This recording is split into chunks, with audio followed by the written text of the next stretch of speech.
১৭৭ দিনে অন্তত ১৩৬টি আন্দোলনের মুখোমুখি হতে হয় অন্তর্বর্তী সরকারকে, যেন দাবি আদায়ের শহর রাজধানী ঢাকা। নানা দাবিতে রাজপথে বহু পেশাজীবী সংগঠন, শিক্ষার্থী, শ্রমিক সহ বিভিন্ন শ্রেণী পেশার মানুষ।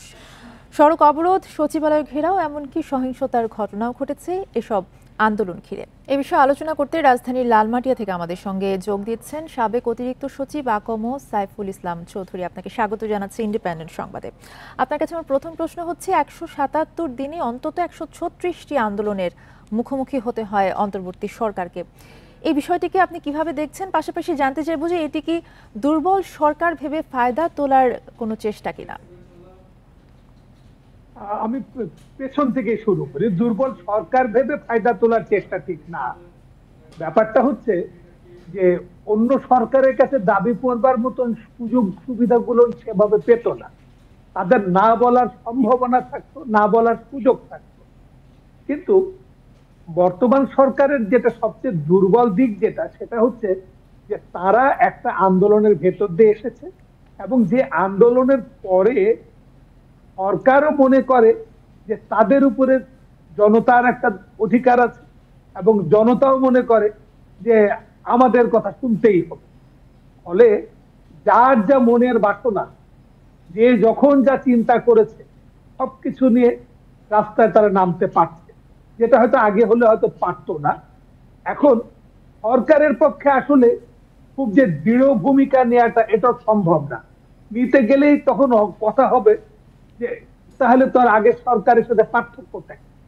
এই যে আগের সরকারের সাথে পার্থক্য, এইটাকে নিরূপণ করার জন্য সরকারকে অনেক কিছু সহনীয় হতে হচ্ছে, যেটা সহনীয় থাকা সম্ভব হচ্ছে না। এবং শেষ পর্যন্ত যেমন আপনার 7 কলেজের আন্দোলনে শেষ পর্যন্ত পুলিশকে হস্তক্ষেপ করতে হয়েছে, প্রায় জায়গায় পুলিশকে হস্তক্ষেপ করতে হয়েছে। এবং পুলিশকে হস্তক্ষেপ করলে তখন আবার প্রশ্ন ওঠে, এই পুলিশ স্বৈরাচারী পুলিশ, এই পুলিশ কেন আঘাত করছে, অমুকের চাকরি চাই, চাকরি খেতে হবে, অমুকে সরাতে হবে। কিন্তু এগুলো তো সম্ভব না। কারণ পুলিশের কাজ পুলিশ করবে। যখন আপনার শাহবাগ বা যে কোনো জায়গায় আপনার অবরোধ করে থাকবে, পুলিশের কাজ হচ্ছে জনজীবনকে আপনার হচ্ছে সুস্থ স্বাভাবিক রাখার জন্য সেই যে জনসমাবেশটাকে সরিয়ে দেওয়া, এটা তার কাজ। এখন সেটা সরাবে, যেটা আপনি স্বৈরাচারেরই বলেন আর গণতন্ত্রেরই বলেন, যে সরকারেরই বলেন না কেন, পুলিশের কাজ পুলিশ করবেই। এটা করতে বাধ্য, না করলে আবার আপনি আমি অপছন্দ করবো বলে পুলিশ এটা করতেছে না।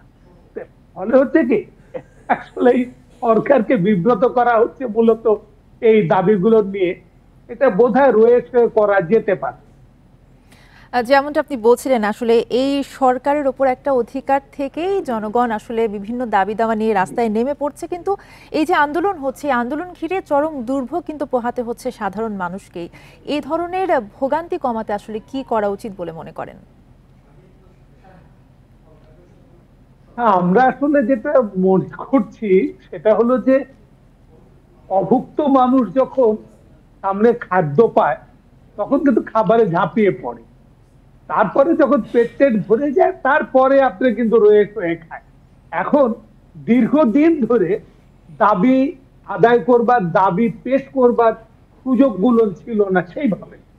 এখন তারা মনে করছে যে আমার দাবি পেশ করার সুযোগ আছে।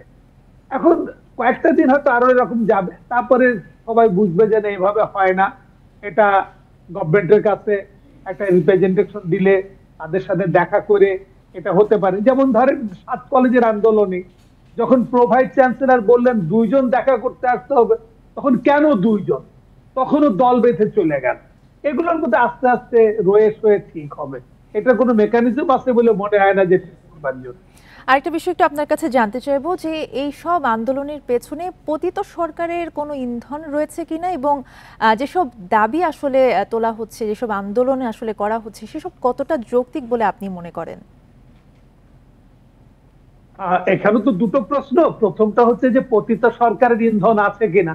থাকতে পারে, কারণ পতিত সরকারের লোকজন সুযোগ তো নেওয়ার চেষ্টা করবেই। তারা যখন যেখান থেকে সুযোগ পায় তখন সেই সুযোগ নেওয়ার চেষ্টা করবে। অর্থাৎ যে কোনো সুযোগ তারা হাতছাড়া করতে চাইবে না, এটা হচ্ছে প্রথম দিক। আর দাবি যৌক্তিক কিনা, এই যে প্রশ্নটা যেটা হচ্ছে, যখন মেনে নিচ্ছেন দাবিগুলো রাষ্ট্রপক্ষ, তখন তো মনে হচ্ছে যৌক্তিক। কারণ আপনি কিন্তু যেমন ধরেন রেলের যে দাবিটা, এটা কিন্তু বললেন যে আপনারা নেগোসিয়েশন করবেন, মেনে নেওয়া হবে, একটা আশ্বাস দিয়েছেন, তাহলে যৌক্তিক। কারণ আশ্বাস দিয়েছে 7 কলেজকে ইউনিভার্সিটি করবার জন্য 7 জনে ইউনিভার্সিটি চাচ্ছে, 7টা ইউনিভার্সিটি আপনারা বলেছেন, এখন সরকার পক্ষ বলেছে যে এটা আলোচনা হচ্ছে, এটা দাবি মেনে নেওয়া হবে। এখন সরকার ভাবছে যে একটা কলেজ করবে, কলেজ বা কলেজ জাতীয় একটা কিছু করবে যাতে 7 কলেজকে রাখা যায়, কিন্তু একটা বা বিশেষ কলেজ তারা হচ্ছে যে তাদেরকে ইউনিভার্সিটিই করতে হবে। আলটিমেটলি বোধহয় 7 কলেজ এরকম, যে ফলে হচ্ছে যৌক্তিকটা হচ্ছে যখন একটাকে মেনে নিচ্ছে তখন যৌক্তিক, মেনে না নিলে অযৌক্তিক। অতএব এই দাবিগুলোকে পুরোপুরি অযৌক্তিক বলেও ফেলে দেওয়া যাবে না। এখন যুক্তি কে কতটা দিতে পারবে এটা নির্ভর করবে। আপনাকে অসংখ্য ধন্যবাদ আমাদের সাথে যুক্ত হবার জন্য।